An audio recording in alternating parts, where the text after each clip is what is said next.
Hello, and welcome to the first episode of Prison Breaking with Sarah and Paul. I'm Paul. And I'm Sarah. And we're friends. We are.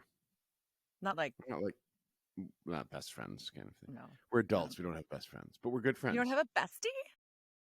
I mean, I have a friend that I've been friends with since I was 3, but I'm not going to, I don't know. It seems weird. We're just regular. Let's just say we're good friends. And we became friends doing a television program called Prison Break. And that's what we're going to rewatch here today and going forward with you fine people because all silliness aside, because it meant something to us. It meant something to a lot of people. It was it kind of was a bit of a rocket ship, that show. And things change, right? Yeah. When you look back at them, I think we've been talking about how rewatching it feels like watching different people than we are now. Yep. Different and contexts. a different time in the country and a different time on television. Television is so different now. Mm-hmm. And it's been really fun to go back and thought it would be fun to kind of include the audience in on that. So here's what we'll do. Every week, every episode, we will watch the show together. We'll record our reactions as we talk about the show. And then we will play the reaction clips for the audience and talk about each one of those moments.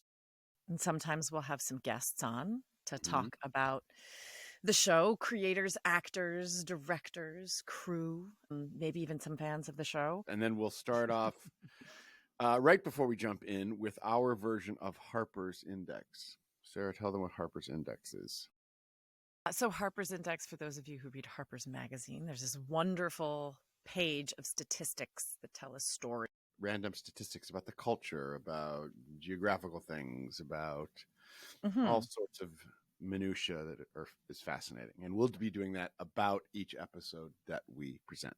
Which we are going to call the Adelstein Index. Which is a combination of our names that Sarah came up with. Adelstein. The Adelstein. Sarah Wainelstein. It doesn't, none of it's. The Adelstein, by the way, sounds like something for which you need antibiotics. Correct. So, and we're going to give you facts and locate you a little bit in pop culture so that we have some sense of what the world was like when this show was airing, pre-streaming. Those years ago. All those years ago, before Paul and I had children. That's our flashback song. Okay, so here, the very first Adelstein Index. Title, Pilot.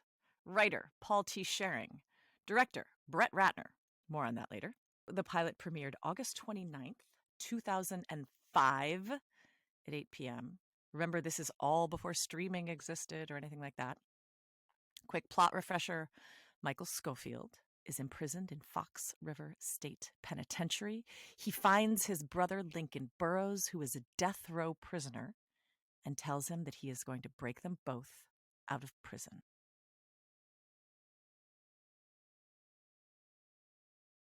Competition in this time slot included NFL preseason football on ABC, Rams versus Lions, a rerun of King of Queens on CBS, and a rerun of Fear Factor on NBC. Ratings-wise, overnight ratings clocked in at 10.51 million viewers. Wow. Fox's highest summertime Monday rating since 1998 with Ally McBeal and Melrose Place. And I do believe that we were at 8 p.m. and that 24 was at 9 p.m. That's how it would be, but this, so we premiered the first 2 episodes, actually. Back Same to back. night. Yeah, so the pilot was at 8 p.m. and 9 p.m. was the episode called next episode. Alan. Yeah. Yeah. Okay, so we're continuing our Adelstein Index here. We are locating you a little bit of history and pop culture. So August 25th, 2005 was also the day Hurricane Katrina made landfall on the Gulf Coast, becoming one of the deadliest and most destructive natural disasters in U.S. history. On that same day, Lance Armstrong retired from cycling after winning his 7th consecutive Tour de France, which was a record. And he has remained an unproblematic figure in sports ever since. And beloved. With an unblemished reputation. Yes, correct. In the culture at large, The 40-Year-Old Virgin was in theaters, major breakout comedy hit. Good movie. Mariah Carey's song We Belong Together was topping the charts. Paul, can you sing any of We Belong Together? I don't know it at all. Okay, Thought fair. of this yesterday. Do not know that song. I don't either. It's probably a copyright infringement, even if we were to try and sing it. Right. Or I at could quote least a bunch of shit. I could quote a bunch of shit from 40-Year-Old Virgin, but that's a different podcast. Okay, so moving on. That's the Adelstein Index, and here is the rewatch. Or some highlights from 3, 2, 1. play.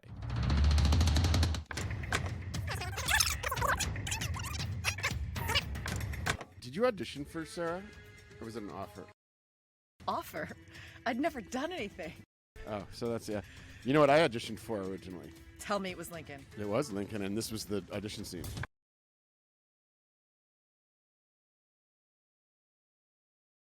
We shot 23 takes of the master What? for this. Why?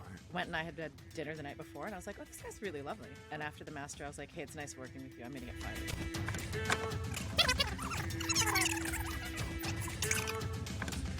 I think a really cool thing about this pilot, which is smart, is that there's a lot of tension, and then we're 2/3 of the way through, and then there's real violence. And with that, we'll be right back.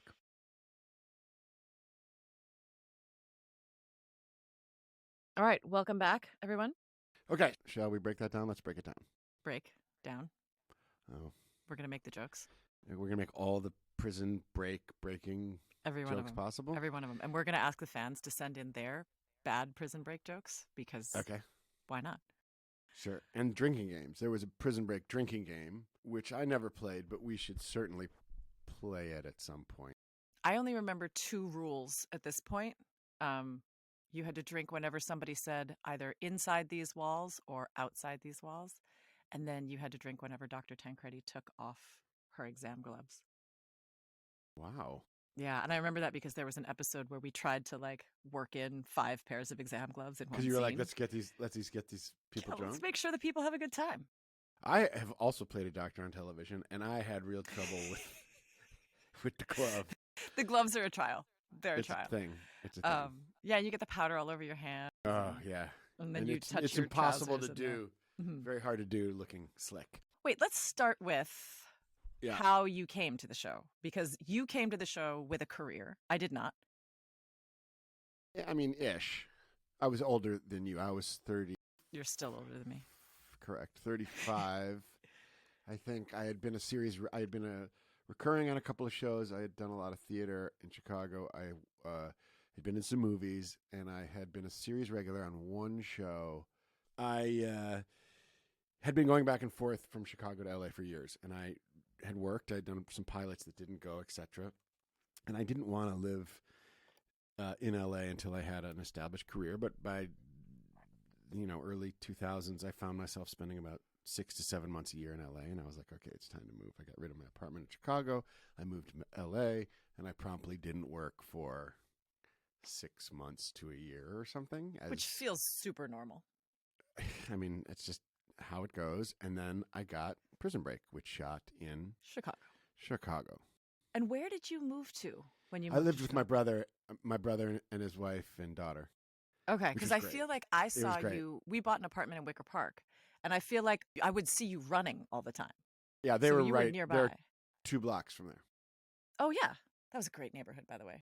I put a pin in something you said earlier during our rewatch that you almost turned this down, or you almost didn't do it 3 times because Yeah, you started by reading for Lincoln, well, that was I started reading. I read for Lincoln, which is bananas to me. and I was like, "Oh, this would be so fun! I will just never stop lifting weights." And then they called me. They wanted me to read for Kellerman, which I did, and it was, in the I'm like Dr. Tancredi. I mean, it's 2 scenes. You have no idea what it is. Yeah, none. It's 2 scenes. They don't tell you anything. You're like, I'm just going to make a guy up. Yep. So I made a guy up.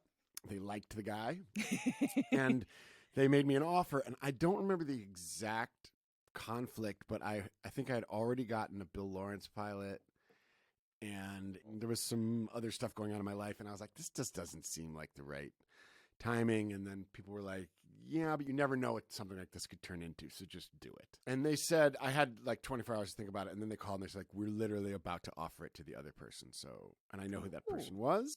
Do you? But I won't say because I do. Yeah, no, you because can't say. that's- But when we you get can't off do that. this Zoom, I'm going to Yeah, find out. I'll certainly tell you. And I went and did it, and I had a great time doing it. And then when it went to series, they said we were going to make a 10/13 deal with you, which means 10 episodes out of the first 13. I or had the something same deal. Yeah. Again, I had 36 hours to respond. I was in Mexico with almost no phone service. Oh.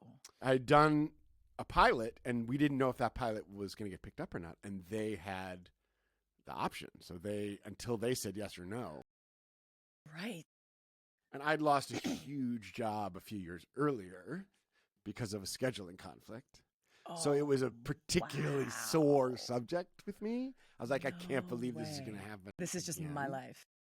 Yeah. And then I'm in Mexico, and I had had a lawyer. Some people in entertainment have lawyers, and you're like, I don't know, what do I need a lawyer? I needed to look at one contract, and that person was getting 5% for years, and I was like, what is the value of this? And then that lawyer, who's wonderful, she called her boss, who is a very powerful lawyer.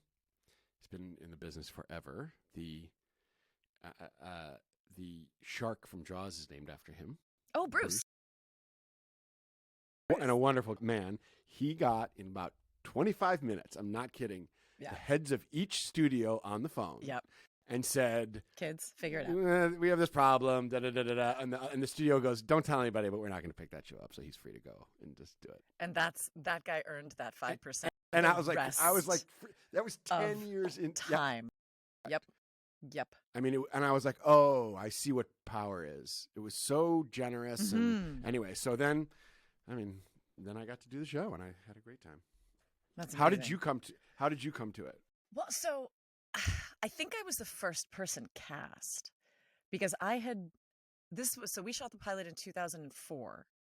I had finished graduate school in 2002. So I was Where did you go to graduate school? Brand new. I went to the National Theater Conservatory in Denver, Colorado, which has since been closed. It was the only congressionally chartered acting master's program in the country. But I went there because if you got in, you got a full ride plus a stipend. And that was in my price point. So I went and I did a few episodes on a show called Queen Supreme that lasted very, very little time. And then I ended up doing a show called Tarzan for the WB, which is now the CW. I remember. And that lasted even less time. I think we did 6 or 7 episodes. Who was Tarzan? Travis Fimmel. Okay. Who at the time was a giant model. He was like the Calvin Klein underwear guy and has since gone on to do Vikings and all kinds of amazing things. And so I think John Papsadera, who cast this show, who I really want to get on our little podcast here because I want to talk to him about it. I think Paps had seen Tarzan. And I remember him sitting in my first audition came out to the waiting room and just kind of sat down in the chair next to me. He's like, how you feeling? And I was like, I'm good, I think. He goes, all right, well, come on in. And he was so laid back and he reminds me a little bit of the dude from The Big Lebowski. Everything is always mellow with him. And he read with me, and I knew nothing about how the business worked. And so then they called me back for studio network. Was it just him? Yeah. And a reader or whatever? Yeah. I think it was a pre-read, right? I hadn't been in the business long, so they were just we don't even know if she can act. Right. And I'm curious, was it taped? Yeah, I believe so. It was. I think so. I mean, I'm going back a long ways here. You're not dating now. But so 2 things happened that might be noteworthy in my callback. The first was actually I dug out the sides. I have them here. These are my audition sides. So the first thing that happened. Hold them up. I know that you guys can't see it, but I'm on Zoom, and I want to see the old-timey sides. I mean, and I also I've like got to see my what notes actors on the do. back with my actions, objectives, and obstacles. Yeah. Homework. So Meisner-y. So no, not Meisner. That's Stanislavski. I never studied Meisner. Oh, maybe it's Meisner. I don't know. I never studied it. Maybe I'd be better if I had. So, okay. So 2 things happened. Well, I have to correct because hold on. I feel like we're going to get all sorts of angry actor emails if this show ever sees the light of day. That would be amazing. I would like to clarify that, of course, Stanislavski started with the objectives, but I felt I learned it through the Meisner technique, which was kind of a distillation of the Stanislavski thing into action words, etc. Oh. Yeah, again, maybe this is why they shut down the National Theater Conservatory. Because we didn't have that right. Maybe I should have. Yes. No, I love this can of worms. I'm sure the Congress really dug into that one and was like, we cannot clearly support this misreading of Stanislavski's oeuvre. I think probably the congressional decision went something like this. Wait, we have a National Theater Conservatory? Good God, get rid of that. So I'm in the audition. It's the studio's there, the network is there, Brett Ratner is there. And it's the second audition scene, I think. And first of all, this is an interesting difference. The second scene, there's only 2 scenes in the pilot, right? They had sent me the script and gone, we'd like you to audition for Veronica. And I was like, I don't like Veronica. I like Sarah because she handles everything with humor and irony. Not realizing that Veronica was going to be the female lead of the show, make vastly more money, and have a better deal. I was just like, I don't know, I like her better. So sometimes ignorance is useful.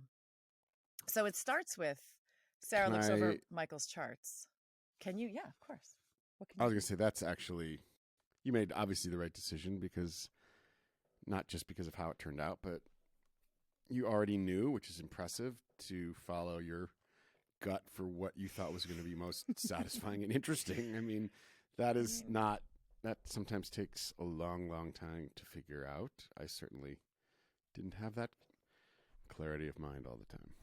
So I don't know. I wouldn't quite call that ignorance, but go on. Well, I mean, for what it's worth, actually, to contextualize it, and not to dog on the show that that gave me my start, but I remember reading Tarzan and going, I don't think this is very good. And I was talked out of that by a lot of people who knew the business better than I did. And in the end, the show was canceled because it wasn't very good.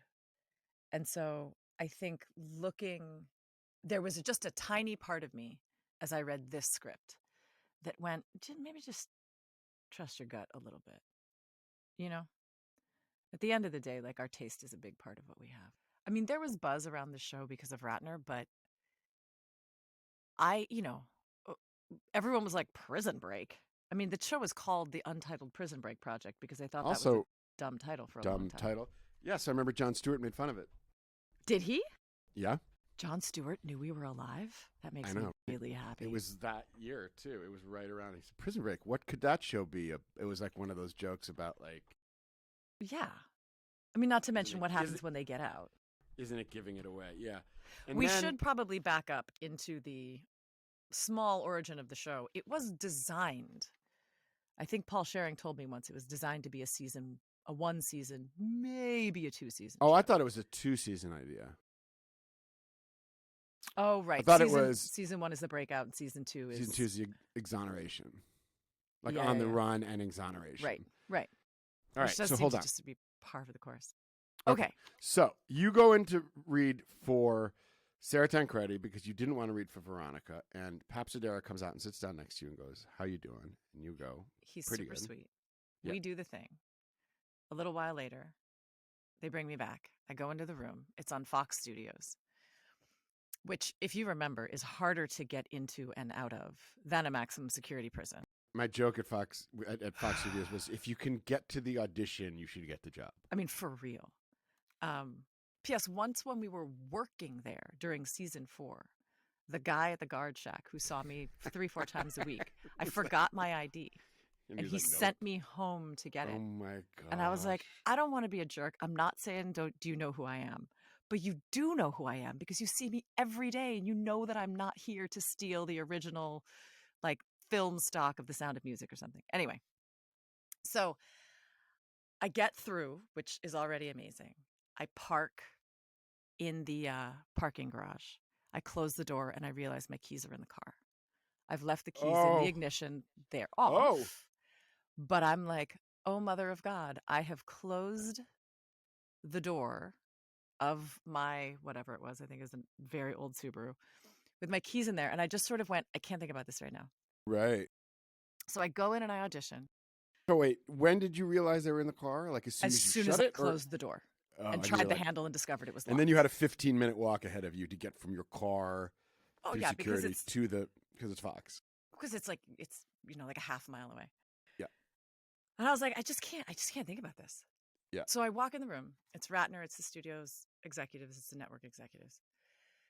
Papsadera must have been there. It's actually a relatively small room. I've done some of these, studio network tests in giant cavernous halls that are very intimidating. It was relatively intimate. First thing that's an interesting difference is the first lines of the scene 2. Sarah says, "You went to Georgetown." Michael says, "It says that there. You've been checking up on me." Sarah says, "I like to know my patients. I went to Trinity, graduated 2 years after you." They changed those later to Northwestern and something else, which I thought was sort of interesting. That it's very small fan fact, but between the audition and filming the pilot, they shifted us to Midwestern schools. So I guess he never left. Is the thing. So it goes on. Maybe we met somewhere, drunk out at a bar. Sarah says, "I would have remembered." Michael says, "Is that a compliment?" And for some reason, with no career, in the middle of a callback, I decide to change the line. Yeah. He says, "Is that a compliment?" And I just said, "No." And what was the line? "I just don't forget faces." Huh. And Ratner's head snaps up. And he looks at me as I'm doing this. And Papsadera kind of like cocks his head at me for a second. Oh, boy. And I realized Paul Schering is also sitting there. And I was like, well, that was a really dumb move. But I've already got my keys locked in my car. So how much worse could it get? I finished the audition. I go outside on a bench and I call AAA. And they were like, look, it's going to take us like 2 hours to get through Fox. So just stay where you are. Where are you? I tell them the name of the building. And they're like, just stay right there. We'll find you. We'll call you in your car when we can come tow your car. And you're like, I would, but all these executives and directors are about to file out of this freaking room. Them. And I had to sit there. Fuck. Like, I don't know, maybe 45 minutes later. They finish all their callbacks. And they all walk Did you see other women? Did you see other women go in for the role? Not that I remember, actually. Yeah. There may have been. I had so many other things in my brain at the time. So they all walked by, and I remember one of the executives looking at me with this like abject pity. Like, oh my God, this poor girl is so desperate that she's stalking us. So yeah, that's my, that was how I got there. Oh. Yeah, that was great. Wait, I had a question. Yes. You said no. Did you say no? I just am good with faces, or did you just say no? I said no. I saw Ratner's head snap up, and then I finished the line. I just don't forget faces. And I think actually, if I remember right, I think Paul on the day, he was like, you can put that no back in there. And I was like, I'm really sorry. I'm not trying to tell you how to write. He's like, no, I don't hate it. I was like, all right. There was something else. He gave me a little slap down once too, or not. Ratner did? No, Paul. Oh, really? Paul. It wasn't a slap. No, I shouldn't say slap down. It was actually very kind, but he said something like, "Oh, you keep this up, I'm going to have to make you a executive producer or something, or like give you a writing or something." Because I could save this story for that episode probably. Okay. Yeah. You guys are just going to have to wait on that one. Yeah. Oh, we'll cut this up, but yes. Paul was very good, actually, about us shifting lines around, as I remember. He seemed to take a sort of best idea wins approach and not be... I've worked with other writers who are not as flexible as he is. It's interesting because this is Paul T. Schering who created the show. Mm-hmm. Wrote the first 2 episodes. He was not a TV writer. No, right? I don't think he'd ever run a show before. Well, he'd never run a show, but I don't even know, had he written films before? He was mostly a fiction writer. Am I making that up? I honestly don't know. He seemed to be not as invested in a good way. Well, I shouldn't say in a good way, in a healthy way, certainly for him, in having a TV career as most people in that job. Like he really... Yeah. He didn't seem precious about it.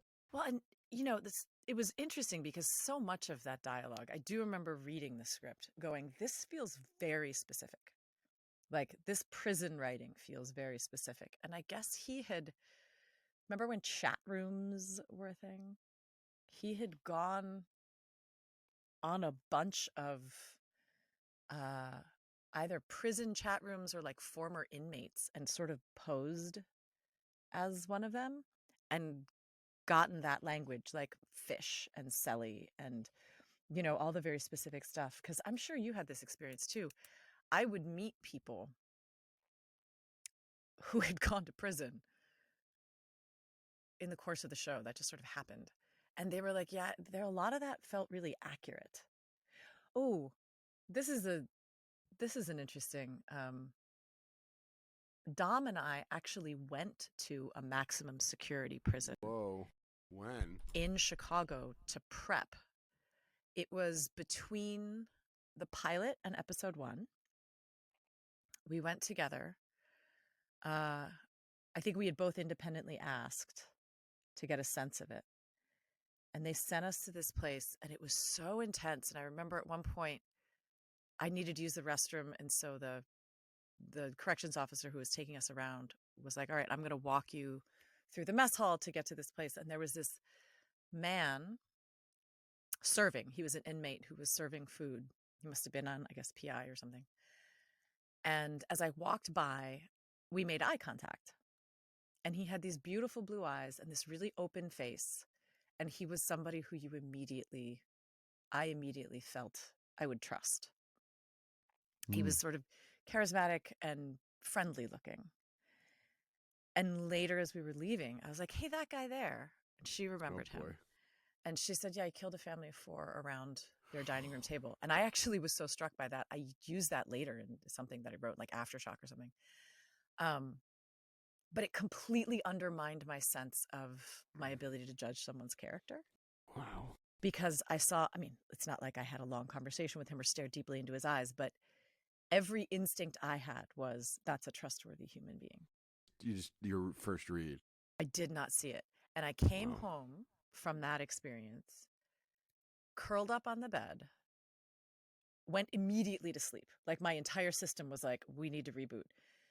Fell asleep, woke up an hour later, sobbing. Just like all of the stuff that you kind of take in a space, especially being a female in an almost exclusively male space. It was so intense. I was glad we did it, but I was like, okay, that's enough research on that front. Speaking of which, I was on a different show than you were in season 1. That's entirely true. Until we ended up in AA I don't think together. I think that was, we did become friends during season 1, but I don't even remember, like I said, meeting, but we certainly didn't have any work together. We met at like cast dinners and stuff. But speaking of being a woman in a male space, fictionally and in reality, that's what you were doing. It was a pretty macho, I shouldn't say macho, I should say pretty male show. Also, not just the actors, but most of the directors were male. Most of the writers were male. Mm-hmm. Although we had 2 female writers and 1 female director, maybe? Right. Karen Usher. Gaviola. Oh, Karen Usher was the writer, and Karen Gaviola was the director. Yeah, who's now the president of the DGC, I think. And Marty Noxon was a writer. I don't know if she was there season 1 or not. But it was overwhelmingly male. I mean, can you talk about how that? Also, you were new to the business. Did you just think that's how it was? Were you? I mean, you must have been obviously aware of it. But how did you find it? It's an interesting question. I mean, in some ways, I was siloed in my own show, which was a romantic drama. In one room with Wentworth. Right. I mean, we shot pretty early on, we did the Riot episodes. I think those were like 5 and 6. And those were pretty intense. But there was a certain point where, I would work 1, maybe 2 days an episode. So much of it was the guys in the cells, in the yard, and that kind of thing. So I got to see the best of people in a lot of ways. Like Amaury was just this like ball of light that would be like, "Mommy," every time he saw me and like give me a big hug and stuff. And, I got to know people socially a little bit, but the sense of there was absolutely a sense of what it meant to walk from the trailers across the yard into the infirmary sets and not see another woman that wasn't hair and makeup. Yeah. Or Jenny Lee. Oh my gosh, do you remember Jenny Lee? She was our PA. She was this young woman. She wasn't real tall. And she would shout, rolling, rolling. Oh, yes. Oh, my Whitworth God. and I would, like, it made us die laughing. And it was so sweet. But she'd be like, from across the yard, she'd be like, rolling, rolling. I do remember Jenny Lee. Her voice would cut glass. Oh, God love her. She was so sweet. But it was a hugely male environment. And I didn't really notice until the business changed and my career changed. And I was no longer the one woman in the show, because I mean, I think I had one frame with Robin where, like, she opens a door and I'm on the other side of it. I did have some scenes with the woman who played Nurse Katie, who was wonderful and who's passed away. Oh. Yeah, she passed away of, like, heart trouble or something. Do you remember her name? Gosh, I should. Dushan, I think. Okay. She was wonderful, super warm. Another one of those Chicago locals who's just like a really talented actor. But yeah, there was definitely a sense that we didn't have much status on the show, especially because I didn't, right? Like, I mean, my character, like you, I was given a 10/13 deal. Do you remember what number you were on the call sheet? I don't remember my number, but I remember when they were doing the billing. I was like, can I get last billing? I was like, can I get and or with the last? Because I don't want to have to fight for high numbers on the call sheet. And you don't really have anybody who would matter. So they're like, we don't care. So it came out, and I got calls from all my friends in grad school. They're like, and Sarah Wayne Callies? What has Sarah Wayne Callies done that deserves an and? It's a significant billing. It was what they gave me instead of money. I mean, truly, like, it was years before I would find out how much less I was making than the rest of the cast. But that's the story for another time. Yeah. Okay, I'm not sure if we may or may not keep this, but I'm going to ask you first. Do you have any Brett Ratner stories? Uh-huh. You want to tell one? I have one that I can tell and one that I wouldn't tell because it was him being mean to somebody. I mean, saying something about an actor behind their back, which I was like, that's don't not do nice. that. He was dating one of the Williams sisters. Like Venus or Serena? Correct. While we were shooting. And I remember when we were shooting that scene with the bishop where Danny Hale and I go and sit down with the bishop, he was in an argument with his girlfriend, screaming on set, and would then be like, that's not what I said. That's not, hold on. Rolling. Action. Hold on 1 second. Cut. That's not what I said. Let's go again. Listen. You're not listening to me. Like, he never hung up. Oh. And he was like, word. I was like, oh, this is like a 7th grade boy with a lot of power. He was just like, it was a little jaw dropping. So that was my Brett Ratner story. I'm sure that you have. Well, I mean, I have a few that I won't share, but the one, as we were thinking about this, I was like, I've never told this story before. And I think Brett has it coming. So, because again, I was new in the business, and this was one of those moments that a little bit just made me go, what job is this? Like, what is this workplace? I had come to set a couple days early. I always do this to watch the director direct and see what the tone of the show is and like what's going on. And so I'm standing, because we shot in December of 2004. It was very cold in Chicago, as it is wont to be in December. We'd gone over a few days. They were running behind, and there was a tent set up, the director's tent, in the middle of the field, and I showed up after lunch, and it's freezing, and Wentworth was there in like 50 layers of down, just trying to survive. And we just come in from lunch, and I was standing there by a heater. Brett sits down in the director's chair, pulls out a I'd never seen one of these actually. It was a disposable tongue scraper. Starts scraping his Oh tongue. God. Oh God. What? Starts scraping his tongue. What? I think Wentworth and I briefly This is looked not at each other. where I thought this was and going. was like, "What's going on?" No, I'm not telling those stories. There's enough of them.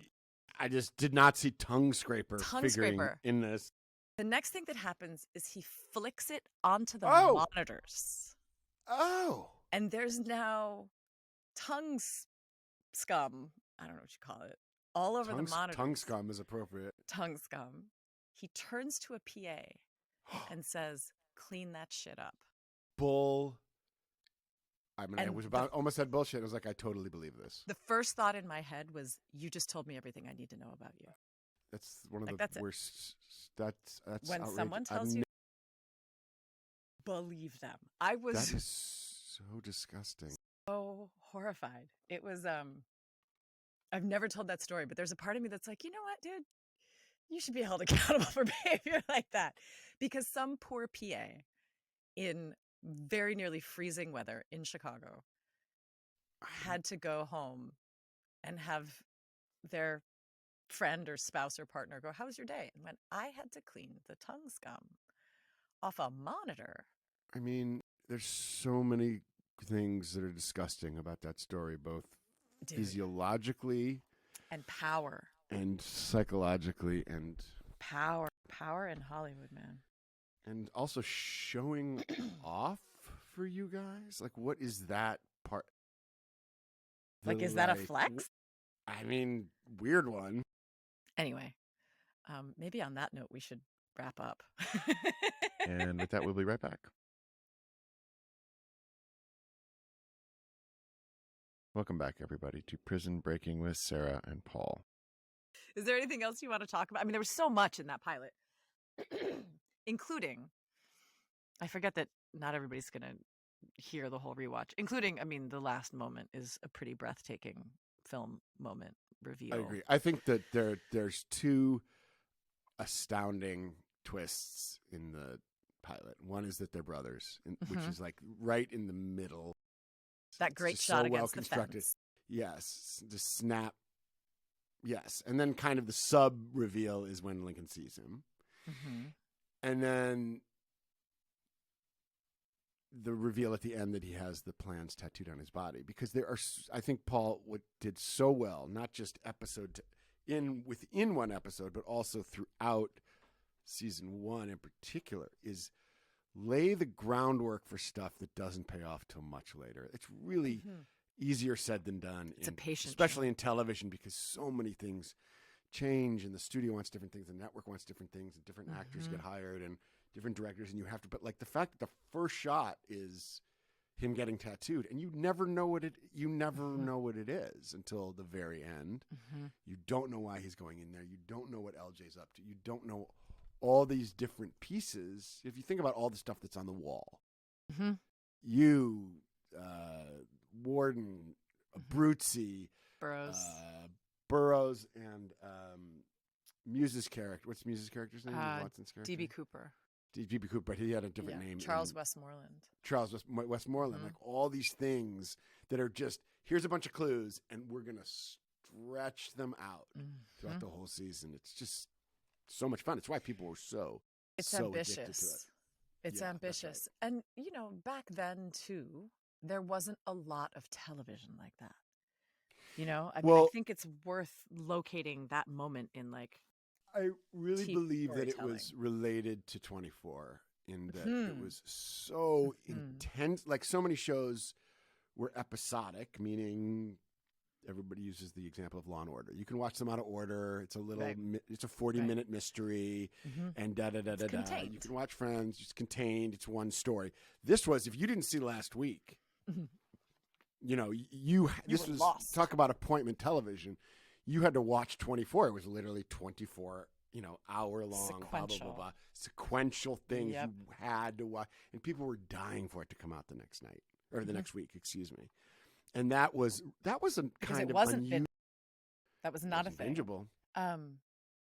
You know, the other thing too, as we were rewatching it, that I was Like the intelligence of the show and the ambition of the show, I think, is pretty not obvious, but pretty clear. I was struck again by just how great their work is. I mean, the vulnerability to see characters like Michael and Lincoln, who are well constructed and hold their cards very close to their chest and have all kinds of wounds, then take each other in with that kind of almost little boy vulnerability and heartbreak. I think more than anything else, that's why you care, because you see a very smart man who at his core has an Achilles heel, and that's that he will do anything for his brother. Yeah. And his brother will do anything for him. And that's, that, like, we talk about this a lot when we're creating shows and stuff, but none of the pyrotechnics matter if the two people talking in the room and their beating hearts don't connect in a meaningful way. And they did beautiful work. Which is really cool. It was really nice to see. I'd only ever seen it. I saw it in some agent's office, or maybe John Papsadera's office, right after it was picked up. But I haven't seen it in a long time. And I don't think I've ever seen it with a detachment. Like, there are things, we'll get into this later, but there are things about that show that I love, that I'm super grateful about. There are things about that show that also really hurt me and really took me a long time to heal from. And being able to watch it now, I don't know about you, but I don't recognize myself in it. I see some 28-year-old, 20-something-year-old girl named Sarah Wayne Callies doing her thing. Yeah. I almost don't even recognize you because you're such a radically different person. And that remove is interesting. Long time ago. It was a long time. And watching yourself as an actor is one thing. And people have horrible. People have different relationships to it. But watching, like now, this is the first time, or I'm getting to the point where I can actually watch things that were almost 20 years old. That's a whole different thing. Because, as you said, the remove is quite different. Yeah, that makes it quite a different experience. Okay. No, you don't think it's healthy? It's part of why I was interested in doing this podcast. I was like, I think I'm ready to watch this again and sort of like love it and be grateful for it and contend with it and negotiate it. What do you disagree? Well, I want to hear why. I think that I don't disagree, but I mean it still comes with the challenges of watching yourself do something you're really not supposed to watch yourself do. And it is easier to contextualize now.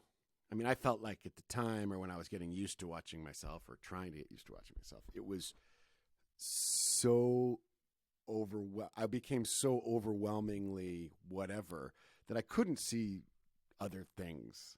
It almost became impossible to see the show. It almost became impossible to... Like, because you were so critical of yourself? Just because it took up so much room to process. Oh, yeah. Okay. Just, it was like a sensory overload. I remember one of my favorite actors, Kate Walsh, said to me once, "You're not supposed to see yourself from that angle." Like, it's not even a mirror. You're not supposed to see yourself. It's like listening to yourself on a when we were kids on a cassette recorder and be like, that's what my voice sounds like. I mean, we do all this work as actors that you're self-conscious, of course, but you're trying to do human behavior work. Yeah. And how it looks and sounds shouldn't, we try to constantly be letting go of that so that we can do our work and be real people. And then you look at it and so it's poison. It can be the vanity part. It can be poison. And then anyway, I think that it is now nice to watch it in context without being, it's still painful, but overwhelmed by that experience of trying to get used to it. Or it doesn't look like, it doesn't seem like me to me, like you said, it's like boy me, but I don't like some of it. Yeah, that's okay. Yeah. Right? It's got to be okay. What are you going to do? What are you going to do? Also, I just came back from I did one of those military goodwill tours. Yeah. Literally just got back. We went to 9 bases in Europe, and people wanted to talk about all sorts of different things. People wanted to talk to me about Kellerman every single place I went. Every single place. And you're like, well, this isn't, what I think about this is, who cares? One of my favorite. It's none of my business, as they said, it's none of your business. Totally. Yeah. This amazing acting teacher, Larry Heck, he used to say, he's like, what you feel is irrelevant. What do they feel? That's the whole thing. And it meant something to people. I did not expect it to mean to people what it has. And that's pretty. I love that I love that it has a thing that it was so not bingeable that it was addictive. And then now it has a life because it is so bingeable. I mean, I remember I have nieces that are in their early 20s, but when they were in high school, so this is already 10 years after the show is off the air, like a whole class of high school students in Minneapolis obsessed with Prison Break and just like ran through every season of it. Yeah. Because you could just boom, boom, boom, boom, boom, either on DVD or streaming or whatever it was. That's fun too, that it has that kind of life, because there is something about the show. There's something about the storytelling. Even like, there's no iPhones, there's no maybe because it's in prison, or maybe it's just the kind of storytelling that it just seems a little out of time in a good way. Like it doesn't feel evergreen quality. Yeah, it doesn't feel dated in that way. Wentworth used to talk about it as though it was a bit of a graphic novel. That there's a tone to it and a correct. It's not a sort of gritty slice of life. Slightly elevated. It's slightly elevated visually, slightly elevated in the dialogue and the characterization. Yeah. I'd be curious. I don't think there's a way to find this out, but I remember one of my kids came home one day and was like, everybody in my class is watching your show. And I was like, not one of them will recognize me, because it was a long time ago. You look exactly okay. I but don't do this, but you look very much the same. I appreciate that, but nobody is going to watch the. Oh, it's not a compliment. You look every bit as broken as you did. Correct. 17 years ago. As fucked up. But it is interesting to me. I would be curious to see if there are more people who have watched the show since it's been off the air. Then watched it. Look, 10.51 million viewers is insane. Like those numbers for now are bonkers. Now, not back then, not compared to like 24, but that's a big number. That's a lot of people. It's a big number. That's a lot of people. Okay, I want to wrap this up though, because people have things to do. So I'm going to bring us to our wrap up fan finale, where we discuss fan fiction, fan art, videos, etc. Okay. And by the way, anybody listening, you are welcome to send us yours. You can DM us on our Instagram at Prison Break Podcast. That's all one word. And subscribers will have access to the full uncut rewatch, so you can hit play, watch at home with us. Sometimes we'll say stupid things and possibly something interesting. We're grateful that you're here with us. Thank you for being with us. Thank you for Prison Breaking with Paul and Sarah. See you next time. Bye.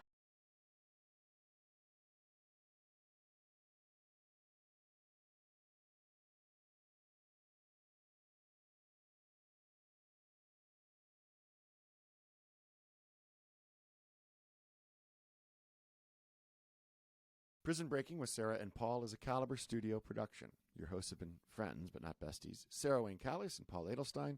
Our prison warden has been producer Ben Haber. Keeping us slim and trim in the prison yard has been sound designer and editor Jeff Schmidt. Keeping us up to date on the outside world is production assistant Drew Austin. Letting the world know what's been happening to us in prison is social media manager Emma Tolkien. Our music was done by Paul Adelstein. Our prison artist, logo, and brand designer is John Nunziato and Little Big Brands. Check him out at www.littlebigBrands.com. Follow us on Instagram at Prison Break Podcast. Email us at prisonbreaking@caliberstudio.com and call us at 401-3-P-Break. Prison Breaking with Sarah and Paul has been a Caliber Studio production. Thank you for listening.